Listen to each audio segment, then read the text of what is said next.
Hey everybody, it's Gavin Newsom, and I am very excited that just in a moment I'm going to be joined or be joining Megan Rapinoe, California's own, Redding, California to be exact, for a conversation about COVID-19, conversation on how you can get involved with a new initiative, Californians for All.ca.gov, to volunteer and support your community, share your passion, find something you're good at, care about, and you want to contribute. We'll match that up with this new platform we just put together. And there she is. Hey, Megan. Hello. How are you?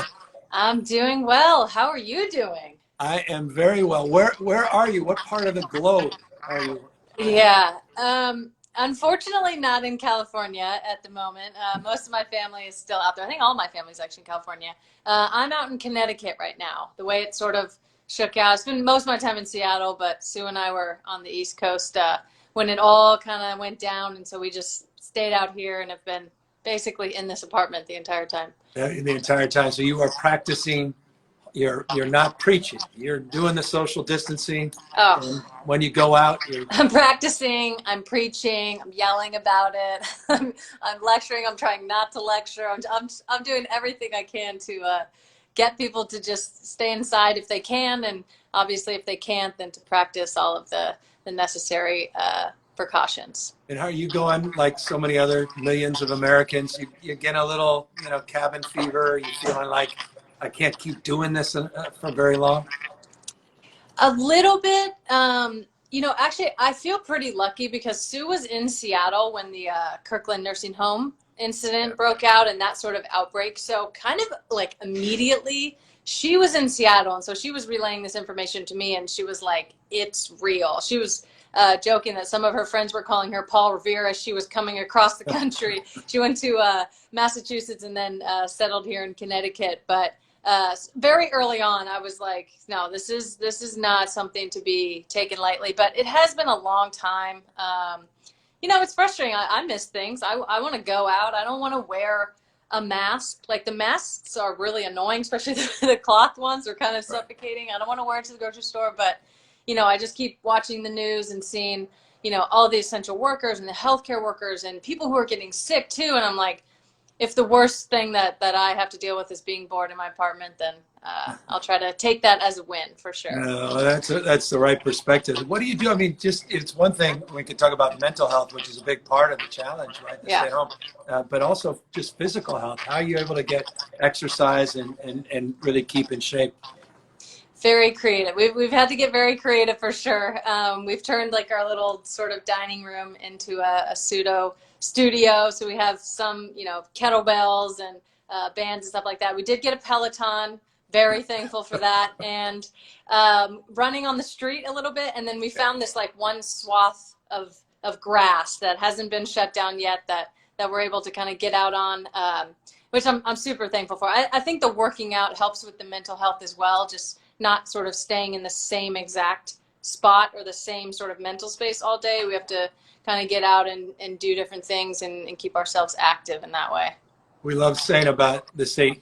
It's important that you stay at home, but you're not alone, and Yeah. and make sure you reach out to folks and just check in, and then ask for folks to reach out to you and check in on how you're doing. Do you have Yeah. any? I'm just curious. Do you have any rituals? Anything you're doing that sort of habituate sort of connection to your friends and family on a consistent basis? Yeah, a lot of FaceTiming, a lot of Zooming, a lot of Instagram living. We have a couple like standing dates, sort of friend dates and family kind of catch ups every week. We have a Sunday brunch that we're getting involved in to kind of just, yeah, keep people. So it's like, this is sort of what we do anyways. Like we like to hang out and relax and we want to go to restaurants and we want to do all these things. And you have to adapt a little bit, but the essence, I think, can still be there. You still have that connection with other people and you're talking with them and sharing stories about your week or whatever it may be. It kind of just breaks up the monotony a little bit, but we're keeping connected with people for sure. So what do you? I mean, there's one thing you miss more than anything else about the way things were just even a few months ago, and you can't wait to get back to. What is it? I think honestly it has to be restaurants and going to dinner. The whole process around going to dinner, the cocktail before, you go to dinner, you meet friends, you haven't seen them in a minute. You know, in California, you have at your fingertips some of the best food in the world and every different kind.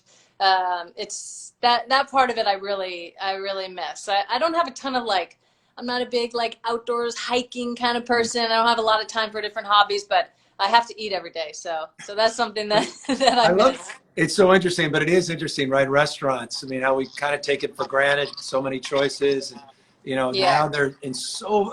If there's any industry that's vulnerable, it's the restaurant industry, and of course these massive layoffs disproportionately impacting low-wage workers, minimum wage workers, tipped workers, and that's a big issue of why we love you so much. Also impacting women and girls differently, and your frame and focus and support on gender equality. And so I just want to compliment you on that. But also, there's someone else here who's passionate in that space who also wants to compliment you. Hi, Megan. That's my Hi. How are you? wife. I'm doing pretty well. How are Hey, you? this is not the first lady, it's the first partner of California. So There we I can't go. do anything without Jen sharing the moment. And well, I a huge love it. soccer fan and a huge fan of yours for all you've done for equal pay. So Oh, thank you thank so you. much for inspiring future generations of young girls in particular with your incredible leadership and advocacy and strong, powerful voice. Oh, thank you. Thank you. That's very sweet. Yeah, we're doing all we can. Make it better.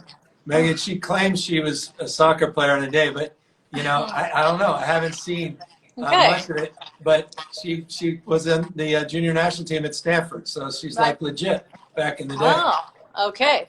Well, when governor lifts all of the restrictions, we'll have to play a game. We would love that. Yeah. Yeah, you could teach them some skills. We play a little bit in our backyard with our kids, and they like. Yeah. They're taking them on Baseball, all the time. guys, baseball. Okay, Good okay. luck. Baseball, that's my thing. But we love that you're from this area too, with Elk Grove soccer clubs, and I mean it's awesome. We really want you to come back, so we hope that we can invite you and the team back to Sacramento and come join us in the mansion when the restrictions are lifted. We would love to. We would love to. Absolutely. There's a bunch of us from California. Most of them I think are from Southern California, but I hold down the North State pretty well, I think. So definitely the way North State. Yeah. And by the way, and I want to take advantage just of our short time together, but to ask you, I mean, how are people feeling up? And as you say, we talk about Northern California. Folks in San Francisco think they're Northern California, but there's Northern California, exactly. and often forgotten. And so how are people feeling about this in your old hometown and the folks up north that often feel forgotten, even in the best of times? Yeah. I'm so happy you brought that up. I mean, I think you're kind of seeing it across the country. People are getting a little bit antsy. But I feel like because we've sort of, try to put this nicely, lacked a coherent national strategy across the board, we've sort of been getting these like nuggets of hope. Like, okay, we're going to shut down for a couple weeks and then that'll be the end of it. And then we extend it and then that'll be the end of it. So I feel like that's sort of making people a little bit stir crazy in a sense. But I think, I mean, credit to you and of course your team around you for shutting the state down so early, because I think everybody, saw this coming and everybody immediately looked at California. Obviously being on the West Coast with this proximity to China and just the flights going in and out, everybody I think was like, this is going to happen. And then New York happened and that kind of blew up, and California's kind of stayed under the radar. I mean, I'm sure in the moment, in hindsight, of course, you look like a genius. In the moment, that had to be a really difficult decision for you to make. But I think people are getting stir crazy. So I guess my question for you is what can we tell them about, this sort of second wave coming, or how important it is to keep flattening the curve? Because flattening the curve doesn't mean we have zero. We still means we have a lot. It's been, one of the deadliest days in California yesterday. So while people are getting, I think, antsy, and particularly I think in the smaller towns and the more rural towns, that's where my family's from, up in Redding in Northern California. I think it hasn't quite hit there the way it's hit in cities. And so what can you say to them and sort of reassure them that this is the right path that we're plotting, as not only as California, but as country? Yeah, no, well, I love the frame of your question. And look, and I appreciate it. We were very blessed to be the first state to move forward with a stay-at-home order, but blessed in this respect. It's one thing to say, it's another to do. And when you have 40 million people, I mean, Yeah. this is the fifth largest economy on planet Earth, and 40 million people with all the diversity of the state, and they really met the moment. They did it. They did practiced it. physical distancing. And so in some ways, we kind of take the work for granted because, as you said, there was never this peak, there was never this overwhelming curve. We were able to flatten it from the get-go.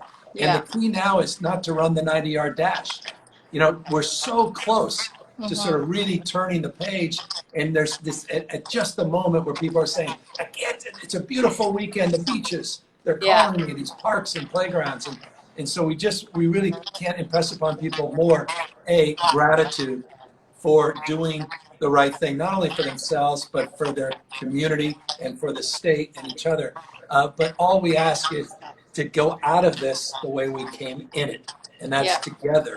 And so we're trying to keep rural California, urban California. We don't care about your politics. We don't care who you're promoting or supporting in the next election. We care about your health.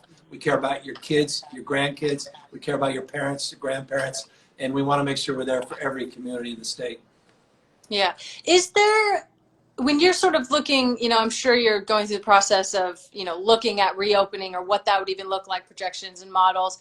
Is there a difference between rural areas and cities, or because it's so transmissible and people are traveling and driving and going on over the place, is there really a difference between the bigger cities and the smaller towns and rural areas when it comes to mitigating the spread of this virus? I think there is, but let's not forget, one of the things I'm really proud of, you saw it on the East Coast, you've seen it now in the middle part of the country, and obviously on the West Coast, is governors starting to work together regionally, even as different states. I mean, the entire West Coast, this block from Oregon, Washington, and California, because to your point, the virus knows no boundaries. It doesn't know jurisdiction.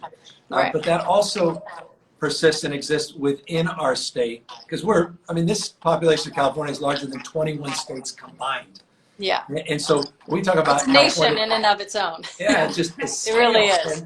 And as you say, it's very different. I mean, the rural parts of the state, southern, the Central Coast, Central Valley, being very different than some of the larger urban centers. And so the answer is yes. We have to tailor our strategies bottom up as we collaborate regionally across states. We also want to collaborate within the state on a regional basis, community by community, so that we can mitigate the spread from one city, one town to the next, and make sure that, again, we're always driven by one thing, public health and people's safety, and not by politics and not by protest. As much as I respect, and I really do respect protest, and I want people to express themselves, I also want them to be safe. I want them to be healthy. And it's going to be data that ultimately determines the when we start to pull back. But the good news is, honestly, Megan, we're seeing a lot of positive signs. Hospitalization numbers went down today. ICU numbers went down today. The death rate is lagging, and it was tragic, 115 souls lost their lives. But we're starting to see real stability over a period of time, and that's a point of optimism. So it's not a permanent state. We're going to come back. And I don't think this, I'm a former San Francisco mayor, and our flag is the phoenix, because the phoenix rose after the ashes of the earthquake, and we are stronger, more vibrant than I know we will rise more vibrant, more capable, more compassionate, more purposeful, more equitable into the future. It's just we got to get through these next few months together. Megan, did you follow what we're doing with Cal Volunteers and Californians for All? I don't know if you're seeing it across the country, but no, tell me. I'm really proud of in California, where more and more folks, from neighbors to folks in various communities across the state, are volunteering. They're volunteering in the health corps, they're volunteering in education, they're bringing food to seniors. There are so many acts of volunteerism that's really an embodiment of California spirit and recognition that we're in this together. And it's felt really good. And we also are trying to close the digital divide. We just allocated 70,000 gifted. I love that from the state level as well. I mean, obviously we've seen a lot about the stimulus packages that have come out. More are continuing to come out. Hopefully a lot more relief for true small businesses. We saw in the first relief package, a lot of those bigger loans went to some bigger corporations. In terms of the state level, obviously we have, unemployment and, there was a stimulus. I love the idea of coming together. We have an incredibly diverse state in just about every single aspect that you could possibly imagine, from the landscape to the demographics. One group that was left out of essentially all of this stimulus package was the undocumented workers. And we have a lot in California, and it's something that makes our state great, in my opinion. I don't know if everybody would say that, but I think it makes it great. It makes us diverse, and it's also a huge portion of our workforce. So you in California, we have, I think it's 75 million from the state of California and 75 million from private donors. In terms of not just for the undocumented people, but going forward, what is the state of California able to do to help people through this time, or is that more of a federal government thing, or how are we looking at from a long-term perspective? I love this. I love the question. I love the spirit of the question. And let me sort of unpack it. Megan, you grew up in a state where 27% of us are foreign born. 27%. Most diverse state in the world's most diverse democracy. It's what makes California great. It really does. Our ability to live and advance together across every conceivable difference. We have roughly 2 million people here without documentation, but I'll tell you what, they're the backbone of our essential services. You look at the sectors of our economy we deem essential, primarily in the food sector, logistics sector, and the warehouse sector, that's overly represented by these workers. And they're literally saving our lives. They're feeding us. They're taking care of us. And you know what? You're right. Now, $1 in the federal stimulus to help them and their families that are in many cases in mixed status families where one or more members are here with documentation, but one or two may not be. And so we put up this fund, and you're right, philanthropy stepped up, the Lorene Powell Jobs, the Zuckerberg Foundation, some folks that put their name out on this. And I bring them up only because you know what? A lot of people give in this space, but they do it anonymously because they know there's a lot of anxiety and antipathy in this space. And you know what? I'm proud. I was mayor of San Francisco, first city in America to do universal health care, regardless of your immigration status. And I'm proud that last year we were able to make more health care open opportunities, regardless of immigration status, for everyone up to the age of 26. No state in the country does that. And it's just an example of us wanting to help everybody and not sitting here moralizing these issues. Sure as heck aren't politicizing these issues. And I deeply appreciate your recognition for those folks. And we're going to try to do our best. It's a drop in the bucket, even the 75 million we put up. We have to do more. But I hope people could start to develop a little more compassion and understanding of who's, taking care of mom and dad at the senior facility. Who's quite literally out there building our affordable housing, who's not just the folks who are picking food, but making food, delivering food, and just consider that the contributions of innovation are predominantly in California, people that came here that are foreign born, and start to recognize our common humanity in a different way. And so I love that about you. I love it about the majority of our state. And those that haven't got it yet, I'm going to look forward to loving them soon. Megan, it's sort of an interesting segue into obviously thinking about an issue that you've been fighting for with equal pay, and I know you have a case coming up on May 5th. Are you feeling optimistic? And I just bring this up in lieu of the fact that aside from the immigrant community, we think about women and women of color tend to be in the care economy and on the front lines right now in large numbers. And so you combine these various communities, immigrants, women, in particular women of color, they're suffering the most, will be suffering the most. They were already undervalued and underpaid. So your fight is symbolic and critical. Are you optimistic in terms of what you will be able to accomplish, your team, your partners will be able to accomplish, in that women should be valued for their equitable, and I would say in your case, greater contributions? Thank you for that.